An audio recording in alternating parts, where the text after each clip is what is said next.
పితా పుత్ర పవిత్ర ఆత్మనామమున ఆమేన్. ప్రియ స్నేహితులారా, మీ అందరికీ దేవుని యొక్క ఆశీస్సులను తెలియజేస్తూ జూలై 2వ తారీఖు బుధవారం ఈనాటి దేవబలి పూజ పట్టణాల ధ్యానాంశానికి మిమ్మల్ని అందరినీ కూడా ప్రేమతో ఆహ్వానిస్తూ ఉన్నాను.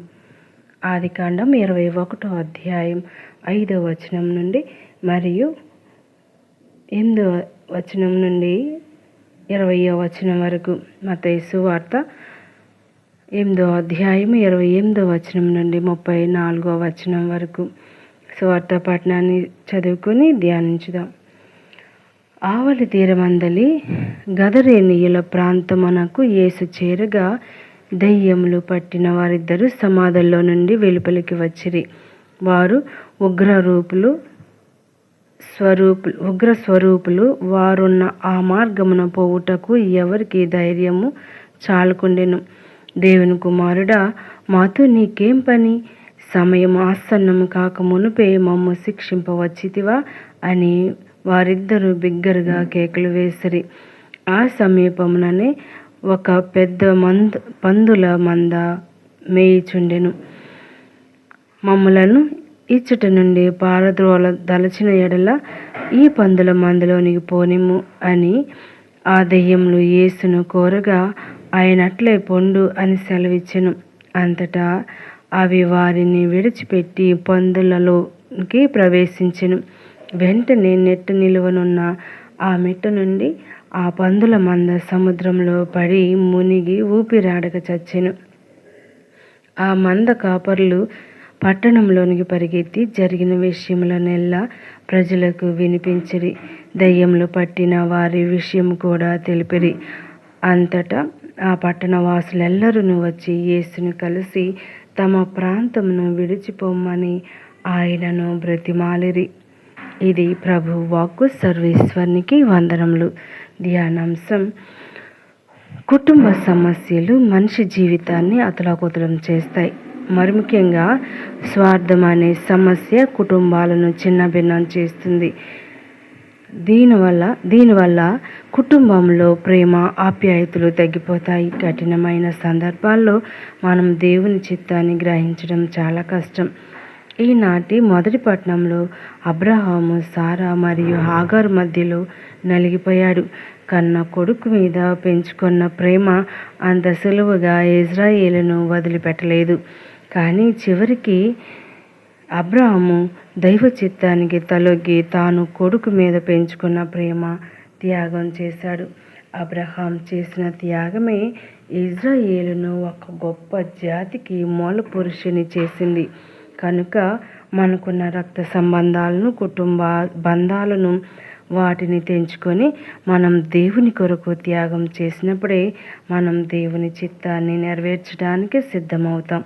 ఈ సృష్టిలో మానవ జన్మ ఎంతో గొప్పది. తన రూపంలో సృష్టించుకున్న మానవుని రక్షించడానికి దేవుడు ఎంతకైనా సిద్ధపడతాడు అనేటువంటి సత్యాన్ని ఈనాటి సువార్త పట్టణంలో మనం చూస్తూ ఉన్నాం. తన రూపానికి ప్రతిరూపమైన మానవునికి దేవుడు సాతాను బంధాల నుంచి విముక్తి గావించాలని ఎల్లప్పుడూ కృషి చేస్తూనే ఉంటాడు. మానవులమైన మనం ఎన్నో విధాలుగా సైతానుకు, దాని శక్తులకు లోబడుతూ ఉంటాం. మరి సైతానును మన జీవితాల నుంచి, మన హృదయాల నుంచి వేడలుగొట్టమని ప్రభుని సహాయం అడగగలమా? మనం ఎప్పుడైతే ప్రభుని ఆ సహాయం అర్థిస్తామో ప్రభువు ఎల్లప్పుడూ మనలను సైతాను శక్తుల నుంచి విముక్తి గావించడానికి సిద్ధంగా ఉన్నాడు. అబ్రహాము రక్త సంబంధాన్ని వదిలివేసిన విధంగా అలాగే మనలో ఉండే ఆ సాతాను శక్తులను వదిలివేసి ప్రభువుకి దగ్గరగా ఉండిపోవటానికి ప్రయత్నించుదాం. ప్రియ స్నేహితులారా, ఈనాడు దెయ్యములు మరి ఇద్దరు వ్యక్తులు చూస్తూ ఉన్నాం. అయితే దేవుడు మనతో ఈనాడు మాట్లాడేటండి గొప్ప విశేషం ఏమిటి అంటే, నేను ఎల్లప్పుడూ మిమ్మలను స్వస్థపరచడానికి సిద్ధంగా ఉన్నాను అని. మరి ఆ స్వస్థపరిచే దేవుడు మన చెంత ఉన్నప్పుడు ఎందుకు దిగులు? కానీ మనకు కావాల్సింది ఆవగింజంతైన విశ్వాసమైన ఉండాలి. దేవుడి కార్యాలు మన జీవితంలో జరిపిస్తారు అనేటువంటి విషయాన్ని మనం మరువకూడదు. మరి అడుగుడి ఇవ్వబడును, తట్టుడి తెరవబడును, వెదకడి దొరుకును అని ప్రభువే వాగ్దానం చేశారు. ఎంతమంది మీ విశ్వాసంతో అడుగుతూ ఉన్నాము ఆలోచన చేయాలి. ఎంతమంది ప్రభు హృదయాన్ని విశ్వాసంతో, ప్రేమతో, నమ్మకంతో తడుతూ ఉన్నాము పరిశీలించుకోవాలి. ఎంతమంది ఆయనను, ఆయన మార్గాన్ని, ఆయన మాటలను వెతుకుతూ ఉన్నాము గమనించుకోవాలి.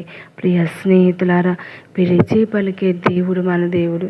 నాకు సమయం లేదు, నాకు ప్రార్థన రాదు, నేను చేయలేను, నాకు తెలియదు, నాకు ఇంట్రెస్ట్ లేదు అని అనేక సాకులతో ప్రభువుని మనం దూరంగా ఉంచుతూ ఉన్నాం.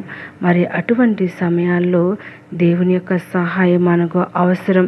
ఎప్పుడైతే సోమరిపోతులుగా ఉంటామో, ఎప్పుడైతే ప్రార్థన చేయకుండా ఉంటామో, ఎప్పుడైతే వాక్యం చదవకుండా ఉంటామో, అప్పుడే సాతాను మనలో సులువుగా రావడానికి సిద్ధంగా ఉంటాడు. మరి ప్రభువుతో నిండి ఉన్నప్పుడు ఏ దుష్ట శక్తులు మనల్ని ఆవరించలేవు, మనల్ని ఏవి చేయలేవని నమ్మాలి. మరి దుష్ట శక్తులు అంటే సాతాను శక్తులు, ప్రభుకి ఇష్టం లేనటువంటి విషయాలు. గుడికి వెళ్ళాలని ఉంటుంది కానీ వెళ్ళం, బైబిల్ చదవాలని ఉంటుంది చదవలేం, సేవ చేయాలని ఉంటుంది చేయలేం.